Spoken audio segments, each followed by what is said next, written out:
BNP এখন তাদের দলের থেকে নিরাপত্তা পাওয়ার জন্য জামাত ইসলামী যোগ দিচ্ছে, কারণ নিজেরা মারামারি করে 5ই আগস্টের পর 200 জনকে হত্যা করেছে। সুতরাং আমরা আশা করি 18 বছরের বয়স নেই কোনো ভয়, এই বয়স অন্যায় কোথাও মাথা নোয়াবার নয়। আমি আপনাদের কাছে জিজ্ঞেস করতে চাই, ঢাকা বিশ্ববিদ্যালয়, চট্টগ্রাম, রাজশাহী, জাহাঙ্গীরনগর বিশ্ববিদ্যালয় যখন নির্বাচনে টকশো টেলিভিশনে আপনারা দেখতেন, তখন বলতো বিশ্ববিদ্যালয়ে ছাত্রদল ছাড়া আর কাকে ভোট দেবে, ভোট দেওয়ারই তো কেউ নাই।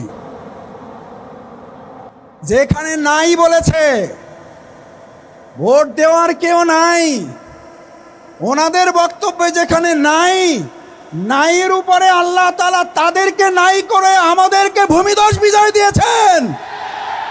আর এই চাঁপাইনবাবগঞ্জে তারা বলেছেন মুখের কথায় 5 থেকে 6% আছে, তাহলে চাঁপাইনবাবগঞ্জ